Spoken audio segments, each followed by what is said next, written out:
Quiero que me acompañen al libro de Filipenses, capítulo 1, versículos del 1 al 2. Filipenses, capítulo 1, versículos del 1 al 2. Y el tema que estaremos tocando hoy son los 4 regalos del Evangelio. 4 regalos del Evangelio. Dice así la palabra del Señor: Pablo y Timoteo, siervos de Jesucristo, a todos los santos en Cristo Jesús que están en Filipos, con los obispos y diáconos. Gracia y paz a vosotros de Dios nuestro Padre y del Señor Jesucristo. Lo volvemos a leer. Pablo y Timoteo, siervos de Jesucristo, a todos los santos en Cristo Jesús que están en Filipos, con los obispos y diáconos. Gracia y paz a vosotros de Dios nuestro Padre y del Señor Jesucristo. Pablo era prisionero en Roma cuando escribió a los filipenses. Ya habían pasado 4 años de estar en custodia en Roma, y lo que estaba esperando era la decisión final de Nerón con respecto a su caso. La iglesia de Filipos fue la primera iglesia que Pablo fundó en su segundo viaje misionero en Europa. Así que para él es una iglesia muy querida.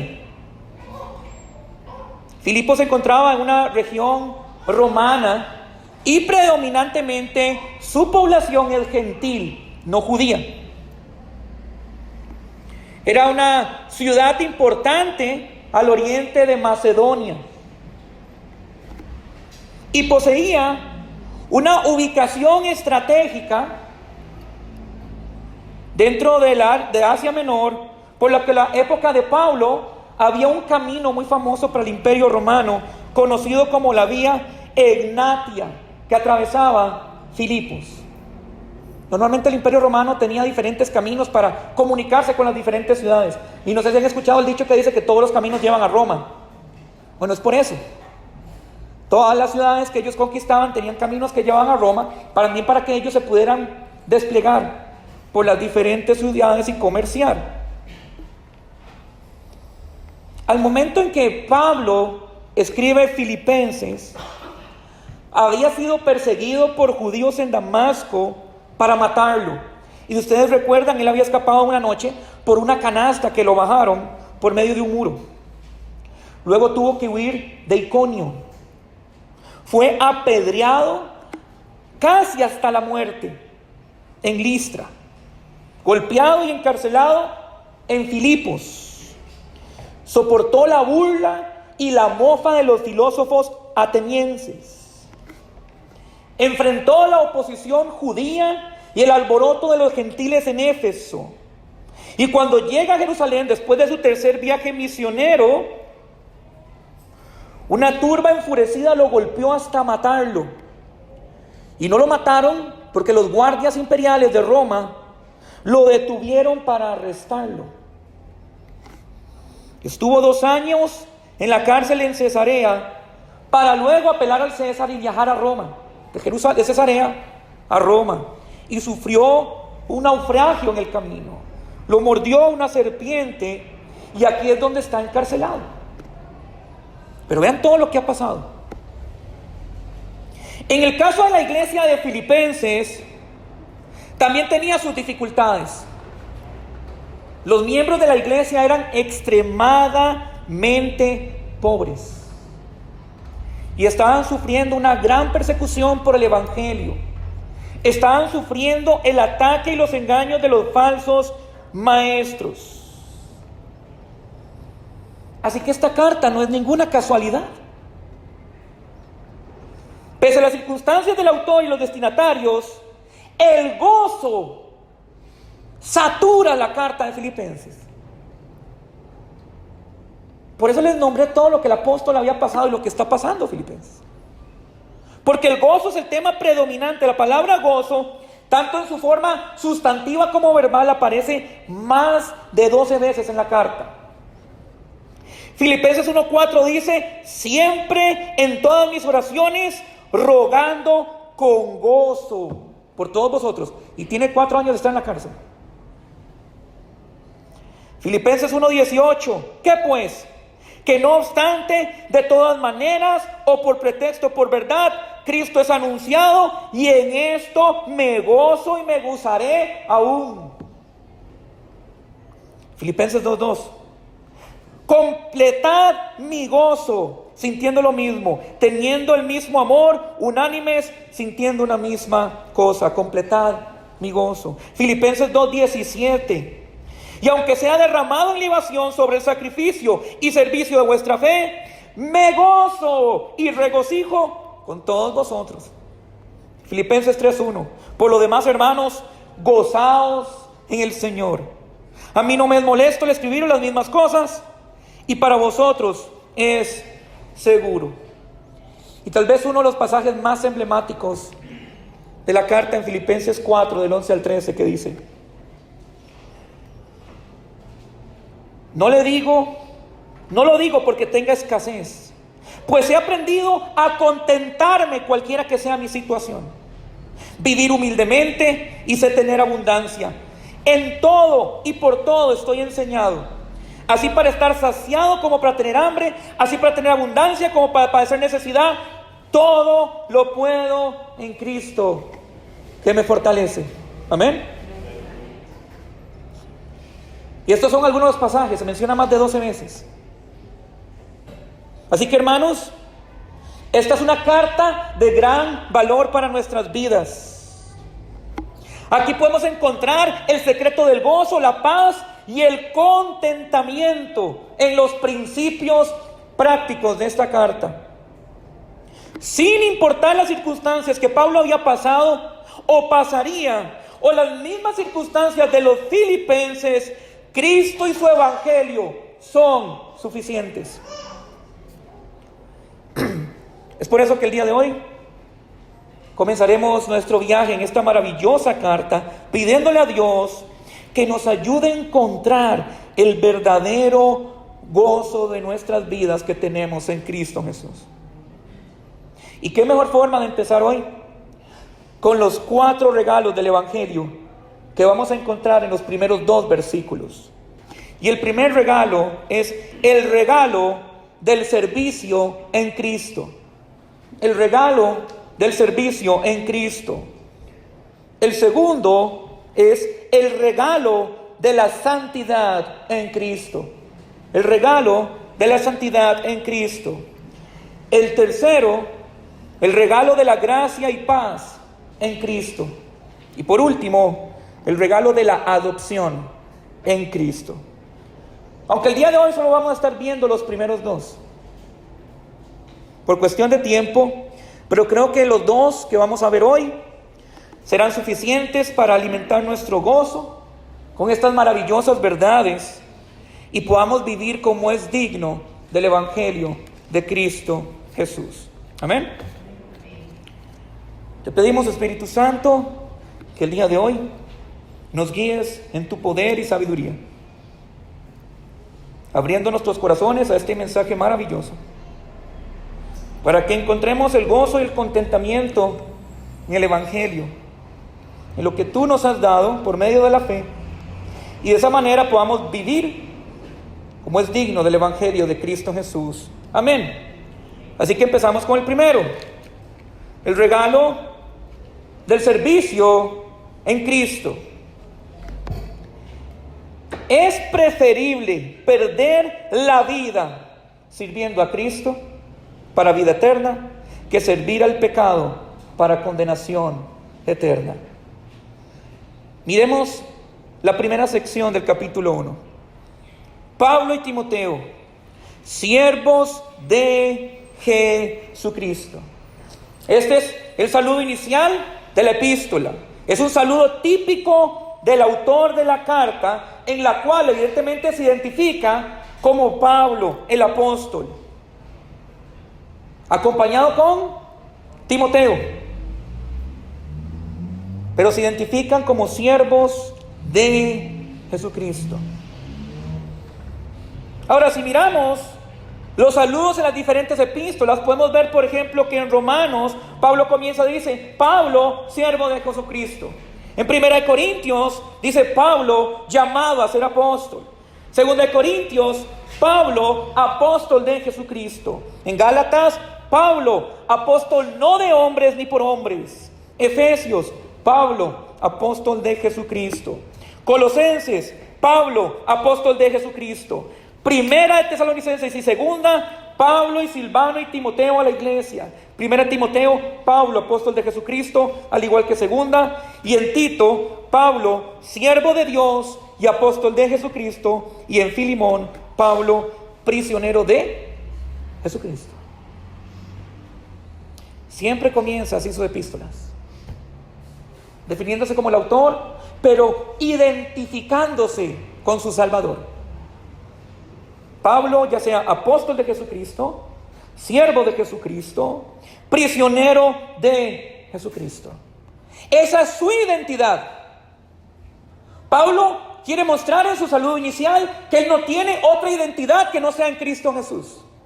Él no es Pablo el fariseo, él no es Pablo el maestro, no es Pablo el predicador, es Pablo enviado de Jesucristo, porque eso quiere decir apóstol.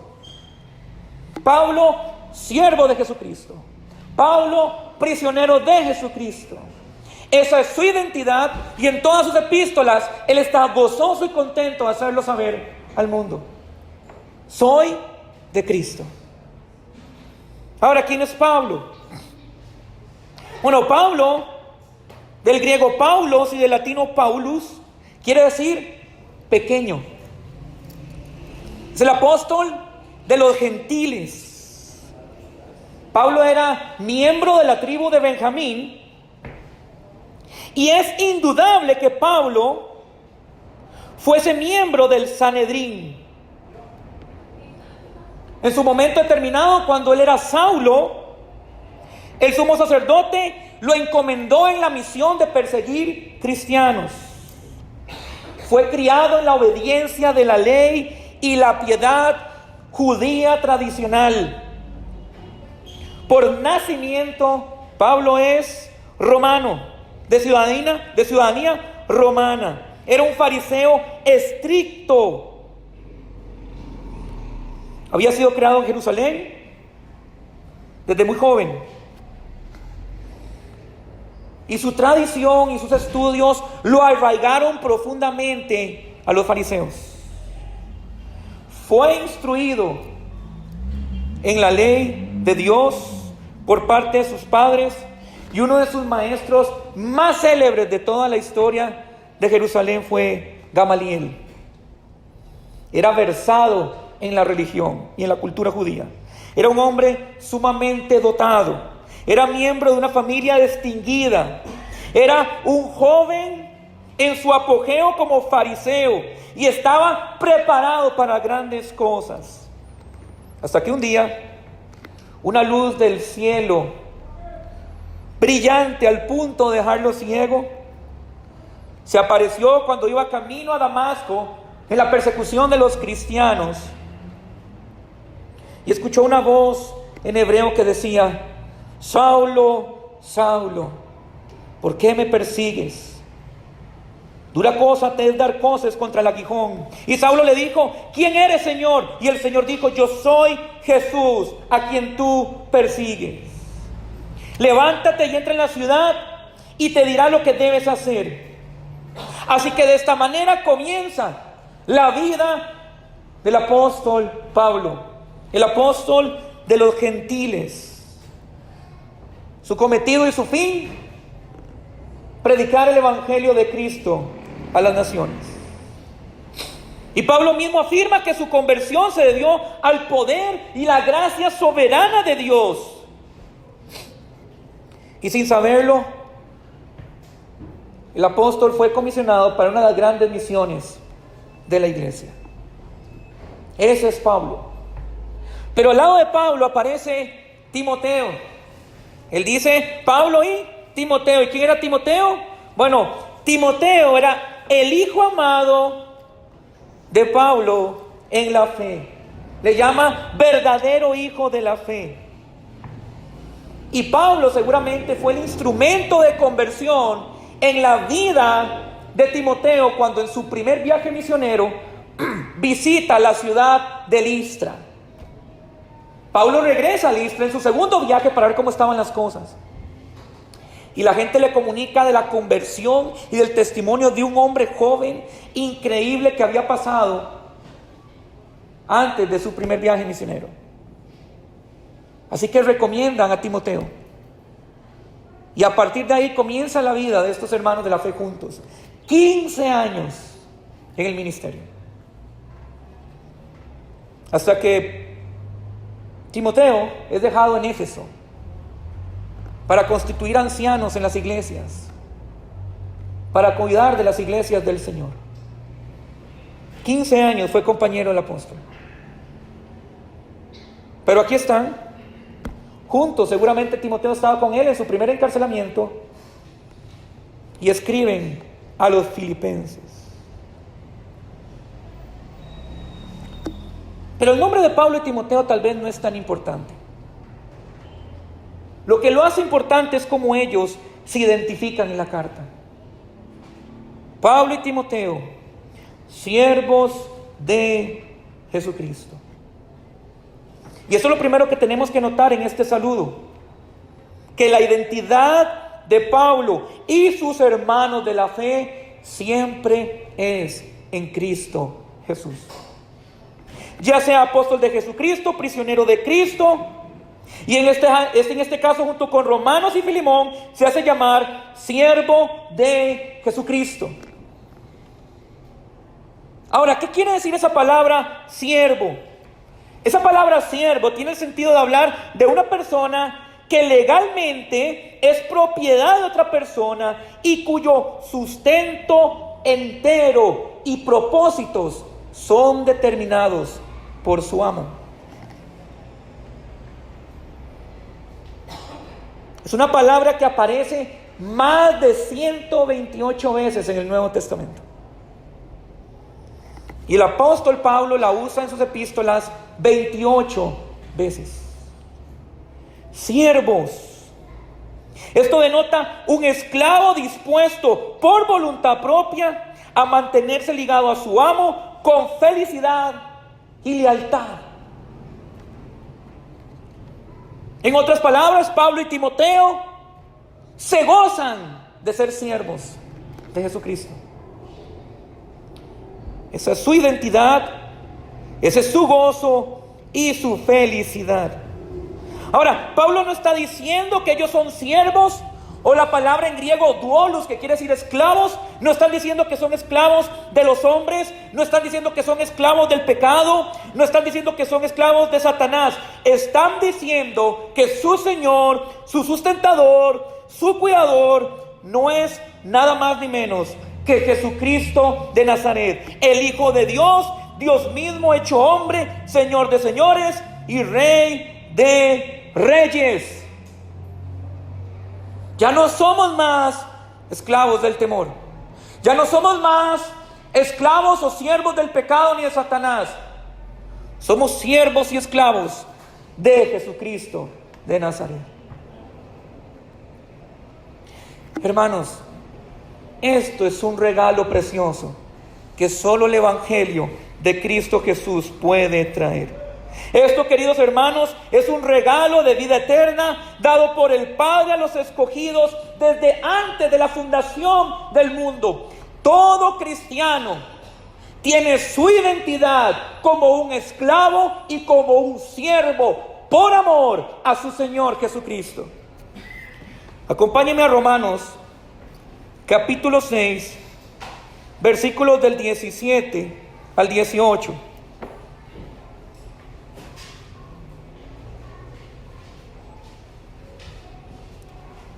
Romanos capítulo 6, versículos del 17 al 18. Esta es la identidad de Pablo y Timoteo: siervo de Jesucristo, esclavo de Jesucristo, no del pecado, no del mundo, no de los hombres, de su Salvador, de su Señor.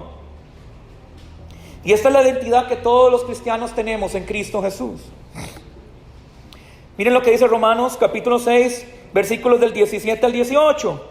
Pero gracias a Dios, que aunque erais esclavos del pecado, habéis obedecido de corazón a aquella forma de doctrina a la cual fuisteis entregados. Y libertados del pecado, vinisteis a ser siervos de la justicia. Miren la transición. Ustedes antes eran esclavos del pecado. Ahora, por medio de la doctrina del evangelio, han venido a ser siervos de la justicia. Es gracias a Dios que hemos sido liberados de nuestro antiguo dueño. Gracias a Dios que hemos sido liberados de nuestro antiguo Señor, al que servíamos con gusto en nuestro pecado, pecando contra el único Dios verdadero, pecando contra el único Dios santo, sin temor alguno a la condenación. Vivíamos enemistados en otro tiempo. Pero ahora, gracias a Dios, gracias a nuestro Señor Jesucristo, por medio del evangelio, hemos sido liberados para tener un mejor Señor. Hemos sido liberados por Cristo Jesús, para no servir más al pecado, sino servir a la justicia, para la gloria de su nombre. Romanos 6:16 dice: ¿no sabéis que si os sometéis a alguien como esclavos para obedecerle, sois esclavos de aquel a quien obedecéis? Sea del pecado para muerte, o sea de la obediencia para justicia. A quien obedecemos determina a quien servimos. Y Dios nos ha dado el regalo por medio del evangelio de no servir más a la carne, de no servir más al pecado, de no servir más a Satanás, sino servirle a Él y servir a la justicia.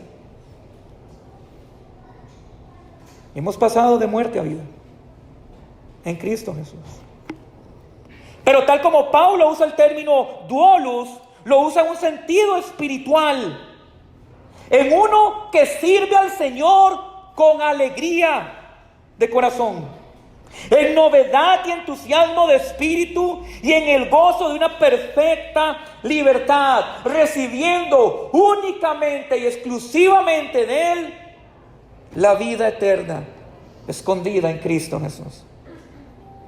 Es la vida eterna la que hemos recibido. Es la salvación de nuestras almas de la condenación eterna, la libertad del dominio del opresor de Satanás y del pecado, la absolución de nuestra culpa por la cruz del Calvario, el perdón absoluto de nuestros pecados pasados, presentes y futuros en la sangre del Cordero de Dios. Hemos recibido vida eterna como siervos de Jesucristo. ¿No es esto maravilloso?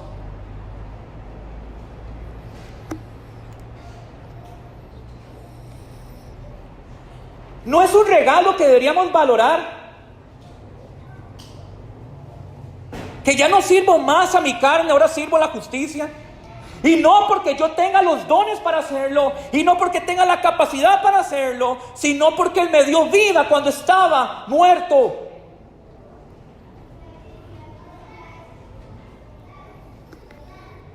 Ahora, esa palabra siervo o esclavo conlleva una gran responsabilidad,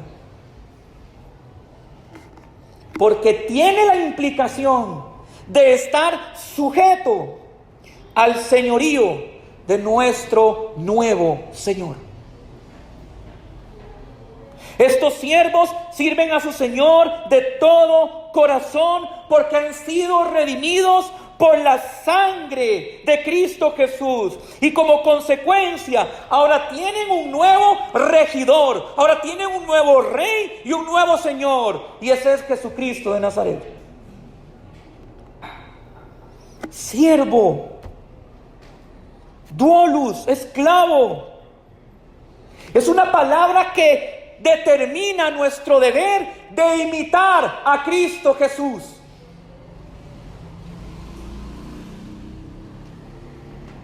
Mateo 20:28 dice: como el Hijo del Hombre no vino para ser servido, sino para servir. Filipenses 2:7 dice: sino que se despojó a sí mismo, tomando forma de siervo, hecho semejante a los hombres. Y Lucas 22:27 dice: mas yo estoy entre vosotros como el que sirve. ¿Qué significa entonces tener el regalo y el privilegio de ser un siervo de Jesucristo? Significa imitar y vivir como Él vivió, al servicio de Dios y al servicio de los demás. Acompáñenme a Mateo capítulo 20, versículos del 26 al 28. Mateo capítulo 20, versículos del 26 al 28.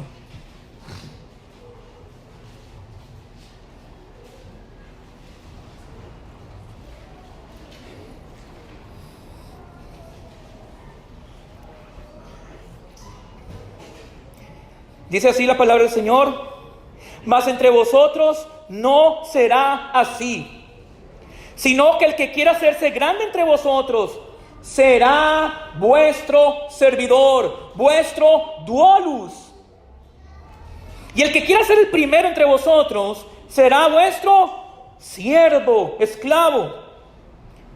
Como el Hijo del Hombre, oiga, como el Hijo, como yo, Jesucristo de Nazaret, Señor de señores y Rey de reyes, no vine para ser servido, sino para servir y para dar su vida en rescate de muchos. Amén. Aquel que nos ha dado el regalo de ser sus siervos, increíblemente siendo quien es, el Dios eterno, infinito, omnisciente, todopoderoso, autosuficiente, constituido en una Trinidad, digno de suprema alabanza, de toda adoración. Es aquel que se hizo siervo para venir a poner su vida a servicio de nosotros.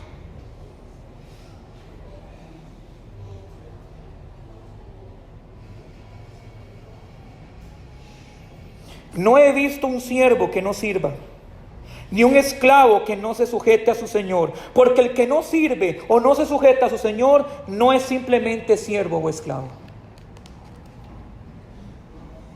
Hermanos, hemos recibido, al igual que Pablo y al igual que Timoteo, el privilegio por medio del Evangelio de ser siervos de Jesucristo. Cuando éramos siervos del pecado, eso quiere decir que ahora tenemos vida eterna. Cuando estábamos muertos en nuestros delitos y pecados, Él nos dio vida y nos ha traído al Evangelio por medio de Cristo Jesús. Pero con este regalo viene una responsabilidad, una identidad en Cristo, y es ser un siervo del Evangelio y un siervo de los demás. Y yo me pregunto en esta mañana, ¿de qué manera estamos sirviendo a nuestro Señor Jesucristo? ¿Cómo estamos poniendo al servicio nuestros dones y talentos para la gloria de su santo nombre? ¿Cómo estamos poniendo nuestro dinero al servicio de su reino? ¿Cómo estamos utilizando nuestra vida, intelecto, fuerza y servicio para la iglesia y nuestros queridos hermanos de la fe? Hemos recibido un regalo maravilloso en el servicio a Jesucristo. Los impíos no son llamados siervos de Jesucristo.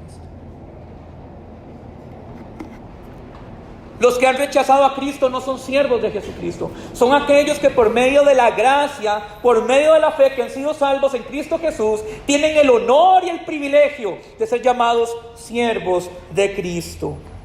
Pero este regalo conlleva una responsabilidad. ¿Somos siervos solamente de nombre o somos siervos por obras?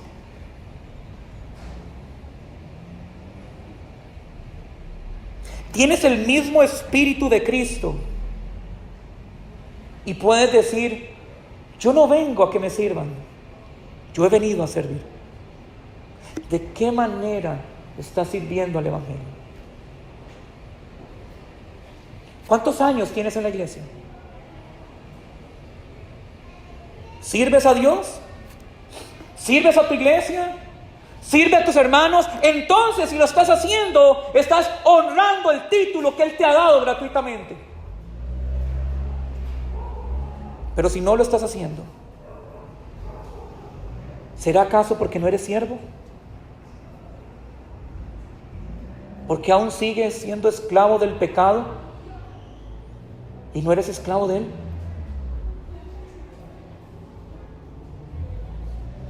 Pablo tenía 4 años de estar en la cárcel y empieza su carta, estoy seguro, con un corazón lleno de gozo y alegría al saber que él tiene el regalo de ser un siervo de Jesucristo. Pero este hombre vivió su vida y murió sirviendo al Evangelio. ¿Tú puedes decir lo mismo?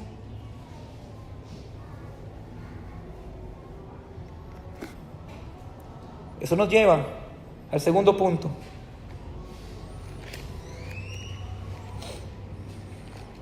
El regalo de la santidad en Cristo. Miremos nuevamente el versículo 1. Pablo y Timoteo, siervos de Jesucristo, a todos los santos en Cristo Jesús que están en Filipos, con los obispos y diáconos. Hasta ahí vamos a llegar. Pablo y Timoteo, siervos de Jesucristo, eso ya lo vimos. A todos los santos en Cristo Jesús que están en Filipos, con los obispos y diáconos.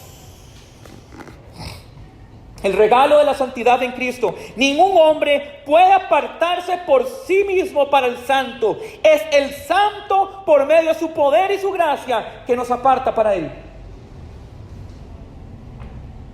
A todos los santos en Cristo Jesús que están en Filipos, con los obispos y diáconos. Evidentemente, lo primero que podemos ver en esta carta es a quién está dirigida la carta. Ya sabemos que su autor es Pablo y hace aseveración a su compañero Timoteo. Pero vemos que está dirigido a los santos que están en Filipos. Y ya hablamos que Filipos es una ciudad que está ubicada en Macedonia Oriental. Es un estado romano. Y la ciudad anteriormente se llamaba Crénides. Pero Filipos tenía unas minas de oro. Y el padre de Alejandro Magno conquistó la ciudad y la fortificó y le puso el nombre de sí mismo, que era Filipo II. Así que la ciudad no siempre se llamaba Filipos, sino que se llamaba Crénides. Y fue en el año 356 a.C. cuando el padre Carlomagno llega a la ciudad de Crénides buscando el oro de estas minas, adueñándose de la ciudad y poniéndole su nombre. Fue la primera ciudad de Europa que Pablo visitó y donde fundó una iglesia. Pero lo que impulsó la fundación de la iglesia fue el resultado de la conversión de Lidia, la mujer que vendía telas. No sé si recuerdan. Y un acontecimiento que cuando Pablo estuvo en su primer viaje misionero en Filipos, en su segundo viaje misionero, expulsó al demonio de una mujer que la utilizaban para sacar ganancia de las adivinaciones de las personas. Y eso fue un gran escándalo, un gran problema. Hasta lo azotaron y lo metieron a la cárcel por eso. Pero eso fue lo que impulsó el nacimiento de la iglesia en Filipos. Era una ciudad romana. Y como ciudad romana tenía ciertos privilegios. Habían ciertos impuestos que ellos no tenían que pagar. Recuerden que el Imperio Romano se alimentaba de los tributos. Y a todo le ponían tributo. Pero en este caso Filipo tenía excepciones.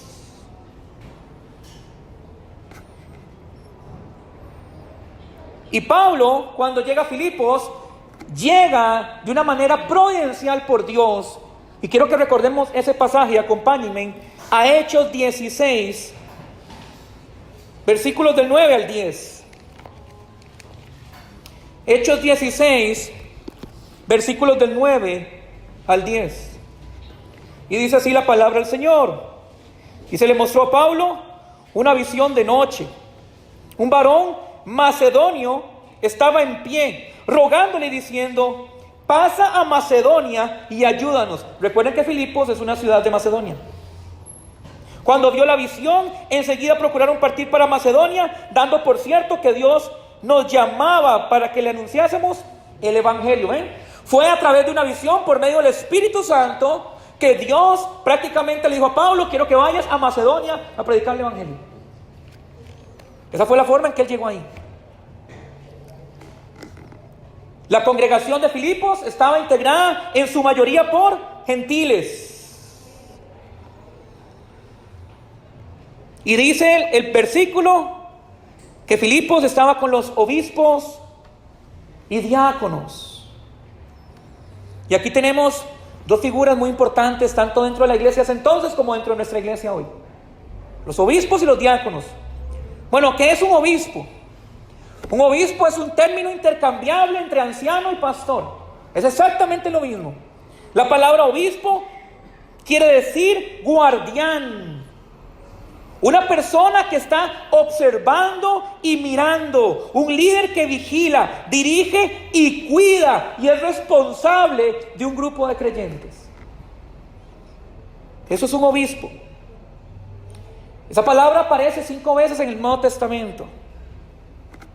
En una de ellas es en Hechos 20:28 y dice lo siguiente: por tanto, mirad por vosotros y por todo el rebaño en que el Espíritu Santo os ha puesto por obispos. Así que es el Espíritu Santo que pone a los hombres para que cuiden y vigilen al pueblo de Dios.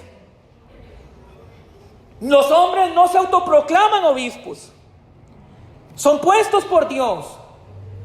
Y la evidencia de que son puestos por Dios son los requisitos que tienen que verse en su vida. Pastor, ¿dónde están esos requisitos?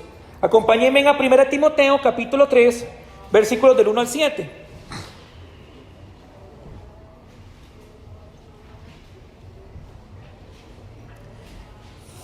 Primera Timoteo capítulo 3, versículos del 1 al 7. Hermanos, esto es muy importante en nuestros tiempos. Hay un montón de hombres que se denominan obispos. Hay un montón de hombres que se denominan ancianos o pastores, pero no han sido llamados por Dios y mucho menos por el Espíritu Santo, porque no cumplen con estos requisitos.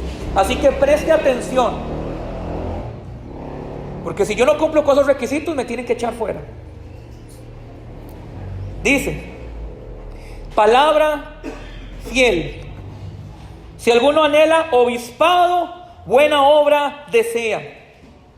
Pero es necesario que el obispo sea irreprensible, marido de una sola mujer, sobrio, prudente, decoroso, hospedador, apto para enseñar, no dado al vino, no pendenciero, no codicioso de ganancias deshonestas, sino amable, apacible, no avaro, que gobierne bien su casa, que tenga a sus hijos en sujeción con toda honestidad, pues el que no puede gobernar su propia casa, ¿cómo cuidará de la iglesia de Dios?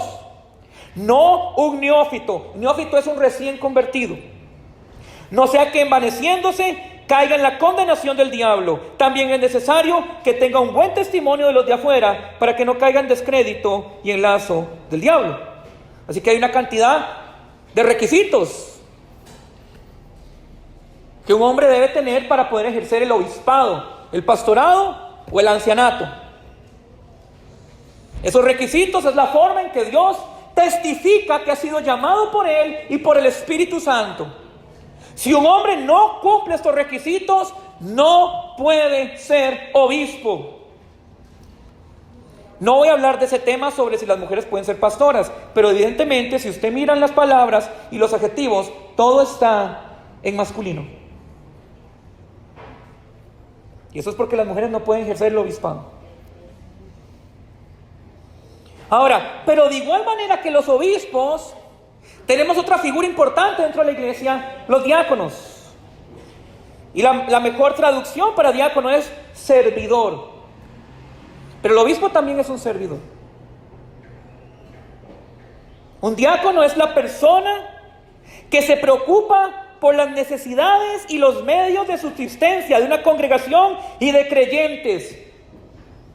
Es una persona que está velando por sus hermanos. Es una persona que está velando por el funcionamiento de la iglesia. Está al servicio del evangelio. Pero también dice que debe cumplir una serie de requisitos. Hoy tenemos un problema en nuestras iglesias. Cualquier persona sirve. Y por eso tenemos tantos hermanos de la fe dañados. Porque ponemos a servir a cualquiera que no cumple con estos requisitos y que no tiene la madurez y no tiene el entendimiento de saber cómo tratar a las personas, de ser misericordioso, de ser amoroso. Y eso muchas veces golpea a las ovejas del Señor. Así que miremos los requisitos que también están en 1 Timoteo 3, del 8 al 13.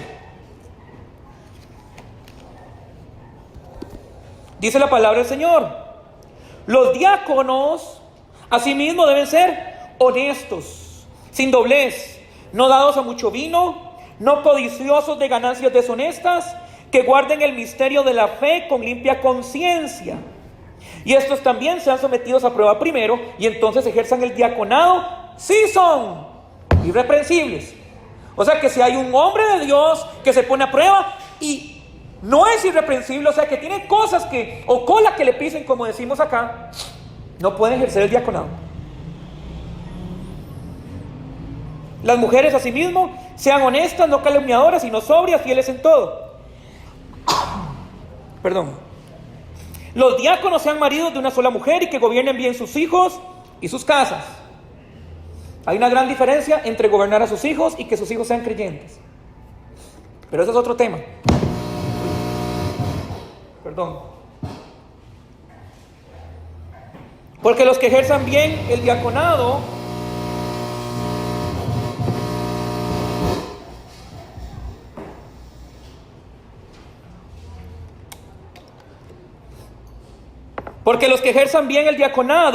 ganan para sí un grado honroso y mucha confianza en la fe que es en Cristo Jesús. Así que los diáconos, tanto como los obispos, pastores y ancianos, tienen que cumplir ciertos requisitos para servir. ¿Por qué? Porque Dios ama a su iglesia, porque Dios cuida a los suyos, Dios cuida a sus siervos, Dios cuida a sus santos. Y Él no quiere que sean heridos. Así que tenemos a los obispos, ancianos o pastores, que son términos intercambiables que expresan el mismo significado. Y al igual que los obispos, los diáconos deben cumplir una serie de requisitos para que puedan ejercer sus funciones dentro de la iglesia que le pertenece a Cristo Jesús. Pero simplemente lo que tenemos aquí son siervos de Jesucristo. Hombres como Pablo y Timoteo, y hombres como usted y como yo, o mujeres como usted. Siervos del Señor. Ahora la pregunta es, ¿a quiénes sirven los obispos? ¿A quiénes sirven los diáconos? ¿A quién debemos cuidar como pastores y a quién deben servir los diáconos? Y para eso volvemos al inicio del pasaje cuando dice: Pablo y Timoteo, siervos de Jesucristo, a todos los santos en Cristo Jesús que están en Filipos. Miren, antes de explicar esta parte del versículo, quiero dejar algo muy claro. Observen que Pablo está diciendo que los obispos y los diáconos sirven a una comunidad en específico. La carta está dirigida a los filipenses. Y Pablo dice que los obispos y los diáconos, ¿a quién sirven? A los santos que están en Filipos, a la iglesia de Filipos, no a la de Éfeso, no a la de Corinto, no a la de Roma, Filipos. Y esto es muy importante dejar claro. Porque a pesar de que los creyentes pertenecemos a la Iglesia Universal de Cristo, Dios nos entrega a los obispos y a los diáconos y a los hermanos de la fe una comunidad, una familia en especial, un cuerpo que se encuentra en una localidad en específico. Y ese lugar para nosotros es el pueblo en Purral.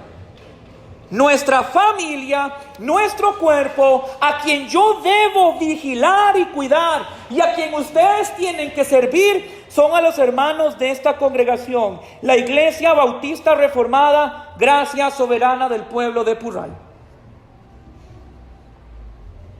¿Y por qué digo esto? Porque todos los siervos de Jesucristo tienen una obligación para con sus hermanos. ¿Cuáles? Los que están aquí presentes. Hay gente que sirve más afuera que en su congregación, y eso es pecaminoso. Usted tiene que entender que así como yo no los escogí para pastorearlos, miren, yo a ustedes ninguno los escogí. Yo hice una entrevista y como un equipo de fútbol comencé a seleccionar quién quería que viniera a esta iglesia. Ustedes empezaron a llegar a esta iglesia, Dios los trajo a esta iglesia. En otras palabras, Dios los escogió para que yo los pastoree.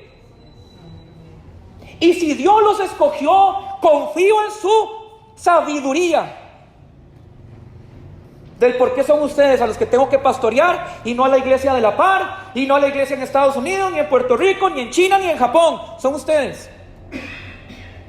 Ustedes son mi familia. Ustedes son el rebaño de Cristo. Este es el redil de Jesucristo en esta localidad. Yo soy pastor de esta congregación, no de otras congregaciones.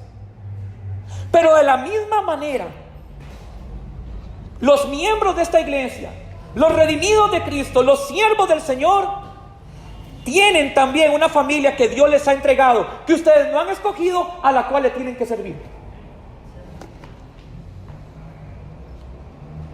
Nosotros no la escogemos. Dios nos la da. Y eso quiere decir que la familia que Dios nos entrega es la familia perfecta que nosotros necesitamos servir. Es la familia que nos va a edificar, es la familia que nos va a consolar, es la familia que nos va a ayudar con todo y sus defectos. Así como nuestra familia biológica es imperfecta y llena de defectos, pero los amamos, igualmente nuestros hermanos en la fe en la congregación debemos amarlos y servirlos en Cristo Jesús. Exactamente igual.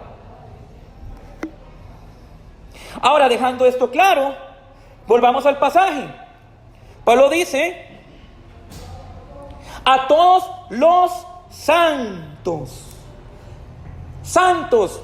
Y este es el segundo regalo del que estamos hablando. La santidad en Cristo. ¿Qué quiere decir esa palabra? Santos. Dedicados. Apartados.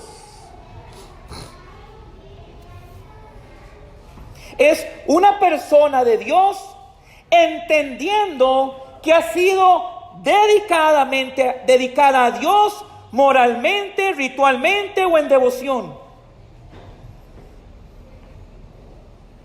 Una persona que ha sido apartada para Dios. Santos no se refiere a una persona reverenciada que por alguna razón en especial ha sido canonizada dentro de la autoridad eclesiástica, como en la Iglesia Católica, que hay un montón de santos, sino que está haciendo referencia a aquellos hombres y mujeres mediante la salvación en Cristo Jesús que han sido apartados del pecado y la condenación para vida eterna y para ser siervos del Señor Jesucristo. Esos son los santos. Acompáñenme a Primera de Pedro, capítulo 2, versículos del 9 al 10. Primera de Pedro, capítulo 2, versículos del 9 al 10.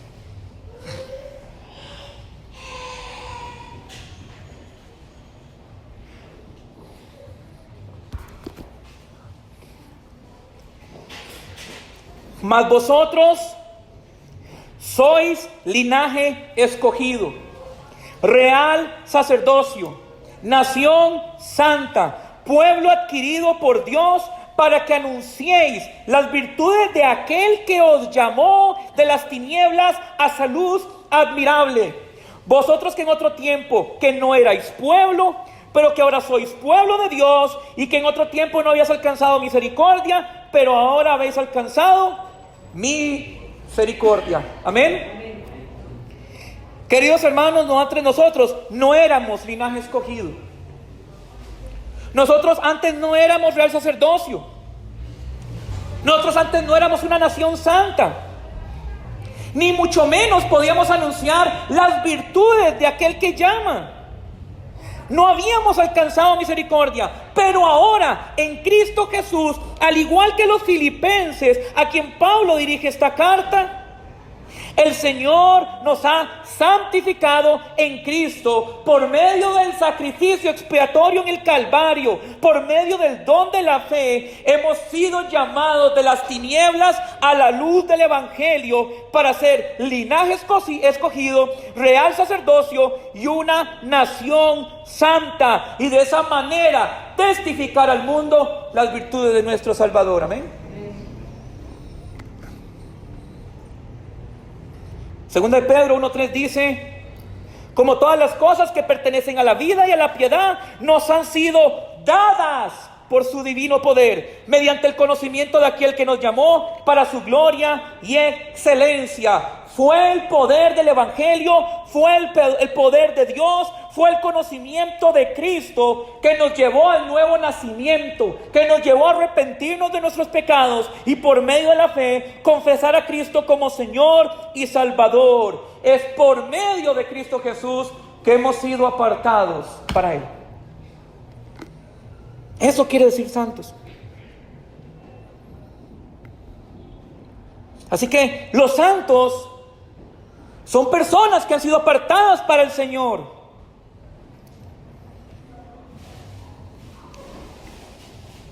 Son consagrados a Dios. Nosotros no nos consagramos a Él, Él nos consagró a Él. En el Antiguo Testamento sucedía lo mismo. Dios consagraba lugares, objetos, personas. Por ejemplo, el lugar santo de la casa de Jehová, el lugar santísimo, el diezmo de la tierra, el lugar de la zarza ardiente, el agua santa, el arca y los levitas, los sacerdotes, los israelitas, a diferencia de otras naciones. Todas esas cosas eran santificadas para Él. Ahora en Cristo Jesús, por medio del Evangelio, hombres pecadores, muertos en sus delitos y pecados, son apartados, consagrados y santificados para Él. Los cristianos hemos sido apartados para Dios. Hemos sido apartados para vida eterna en Cristo Jesús. Dios nos ha bendecido con este regalo maravilloso que solo el Evangelio proporciona a hombres pecadores como usted y como yo. Es un honor, es un regalo, es un privilegio. Pastor, yo no creo que eso sea un privilegio. No, se lo voy a demostrar. Mateo 22:14, porque muchos son los llamados y pocos los escogidos. Mateo 7 del 13 al 14, entrad por la puerta estrecha, porque ancha es la puerta y espacioso el camino que lleva a la perdición, y muchos son los que entran por ella, porque estrecha es la puerta y angosto el camino que lleva a la vida, y pocos son los que la hallan. Lucas 13 del 23 al 24, y alguien le dijo: Señor, ¿son pocos los que se salvan? Y él les dijo: esforzaos a entrar por la puerta angosta, porque os digo que muchos procurarán entrar y no podrán. ¿Entiendes qué significa que Él te apartara de miles y de millones de personas? Queridos hermanos, hemos tenido el privilegio de ser escogidos entre muchos, de aquellos que caminan por las puertas anchas y espaciosas y cómodas de la perdición. Son miles, son millones los que entran por esa puerta para nunca regresar. Puertas de perdición. Pero nosotros, en algún momento del camino, Él nos apartó. Desvió nuestra mirada, desvió nuestro corazón para entrar por las puertas angostas de la salvación. puertas por las cuales son pocos los que entran. Y de esa manera nuestras almas sean redimidas por el Cordero de Dios. Muchos tratarán de entrar, pero solo a los santos les serán abiertas esas puertas.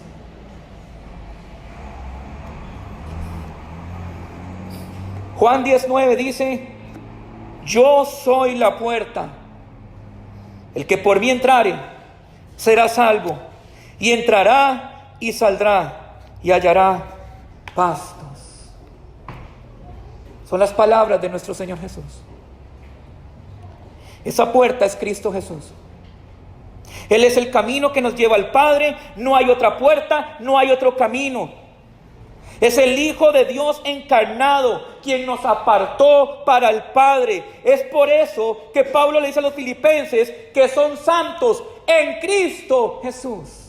Son apartados en Cristo Jesús. No por nuestras obras, no porque soy muy capaz, sino por la obra consumada de Cristo en la cruz del Calvario. Fue su muerte y resurrección por la cual hoy podemos estar apartados para la gloria de Dios. No es por nuestros méritos, es por Él. ¡Qué regalo! Siempre que pienso en la salvación, me imagino filas de millones y de millones y millones de personas caminando por la puerta ancha. ¿Y saben por qué es ancha? Porque son millones los que pasan por ella. Y pensar que un día Dios, sin necesidad que hiciéramos algo, sin nuestras obras, siendo sus enemigos. No era que estábamos en un camino neutro. No era que estábamos pensando ir por el camino angosto. Íbamos directo por la puerta ancha. Nos gustaba ese camino, queríamos ese camino. Pero Dios nos rescató. Acompáñenme en Efesios capítulo 2, versículos del 1 al 10. Efesios capítulo 2, versículos del 1 al 10.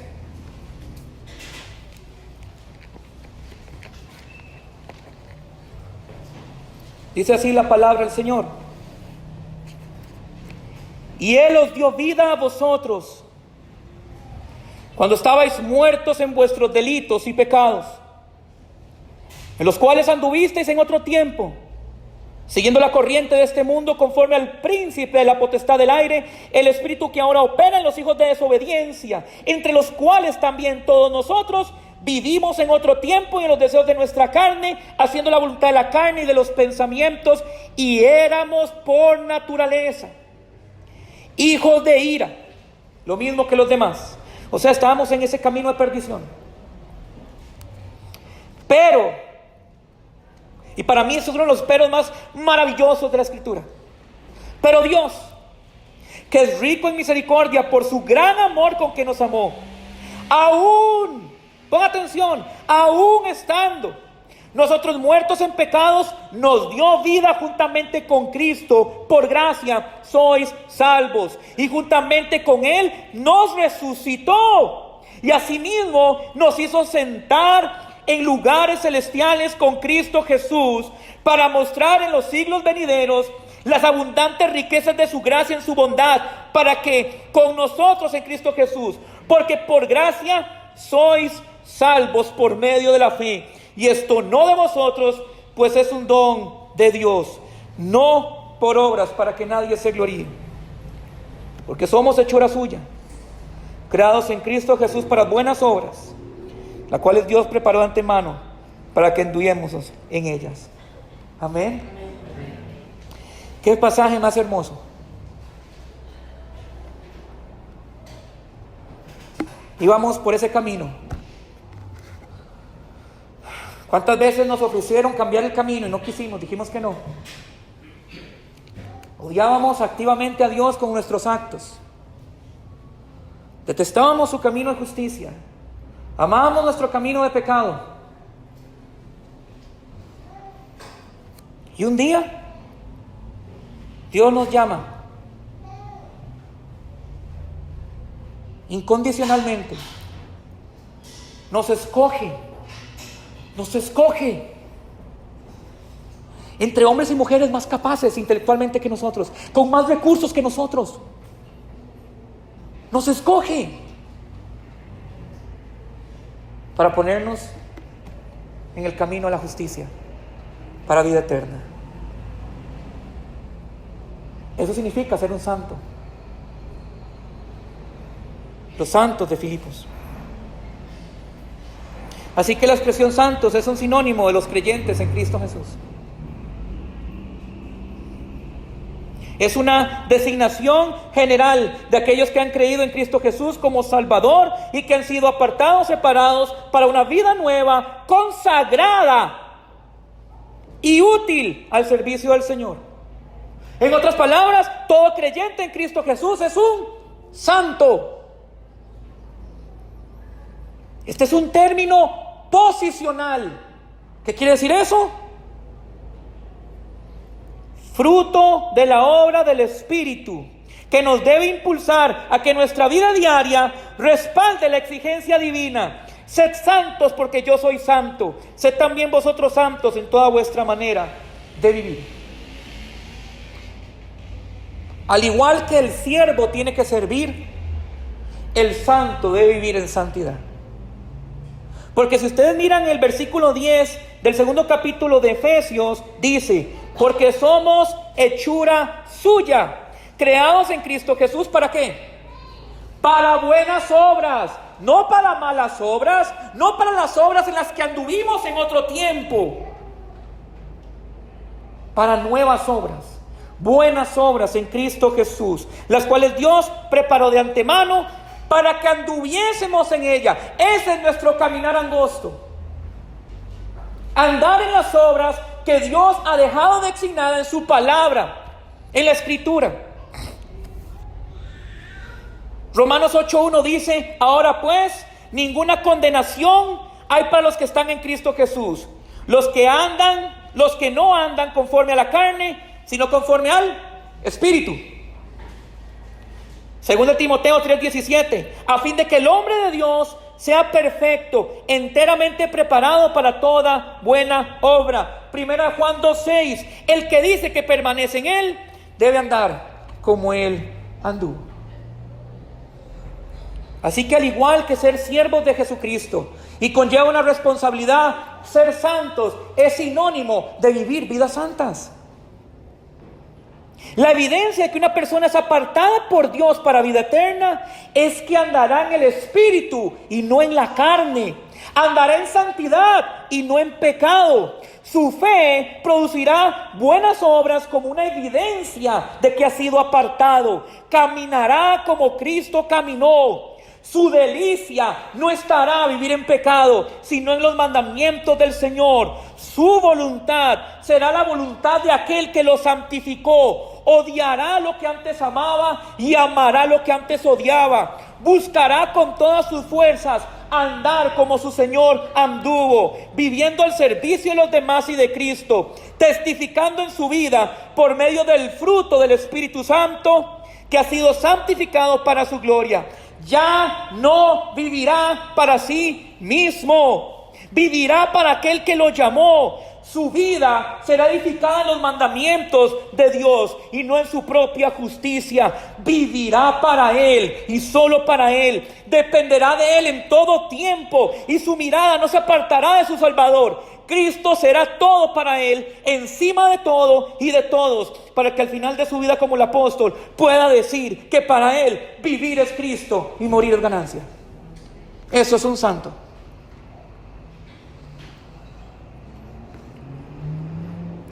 Esta es la vida que estamos viviendo como sus santos. ¿Dónde están las obras de nuestra fe? ¿Es Cristo la motivación de tu vida? ¿Es Cristo y sus mandamientos el gozo de nuestro corazón? ¿Nos deleitamos en servir a los demás? Queridos hermanos, es urgente que podamos responder a esas preguntas positivamente, porque de otra forma no estamos en el camino a la justicia. No somos ni siervos del Evangelio, ni somos santos de Cristo Jesús. El siervo tiene un estilo de vida y el santo también. Hermanos, sé que aún no concluimos de ver todos los regalos que hemos recibido en Cristo, pero hemos visto el regalo de ser escogidos para ser siervos de Cristo y no del pecado, de ser apartados para la gloria de su nombre. Y aún faltan la gracia y la paz, y aún falta la adopción del sacrificio por el Santo de Israel. Pero con estos dos regalos que hemos estudiado el día de hoy, tenemos motivos suficientes para vivir llenos de gozo. Las personas están empeñadas en buscar la felicidad.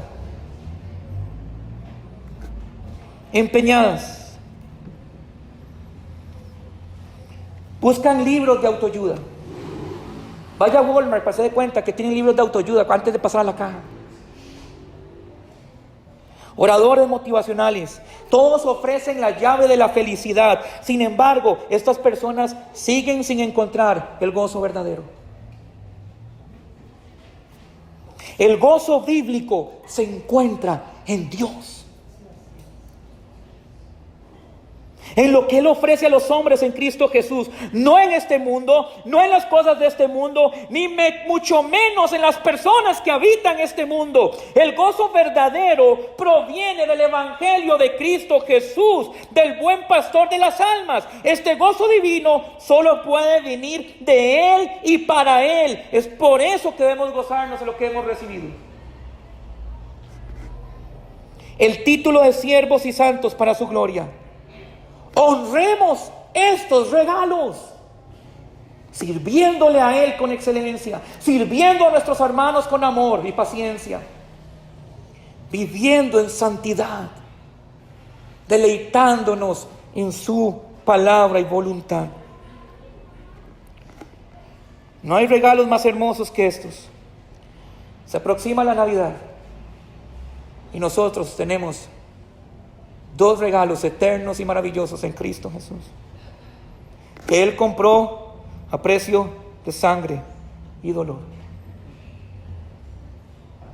Hermanos, que nuestros corazones hoy salgan llenos de gozo hoy, por lo que hemos recibido. Que honremos su sacrificio y vivamos como es dignamente del Evangelio de Cristo, sirviendo al Señor, a los demás en santidad. Que el Señor nos ayude a gozarnos de verdad,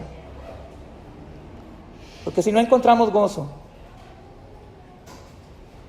en ser siervos y ser santos, es porque tal vez no se nos ha abierto la puerta al redil del Señor, y tenemos que arrepentirnos y creer en Cristo Jesús como Señor y Salvador. Cristo es suficiente. Así que Él sea nuestro gozo. Amén. Vamos a orar.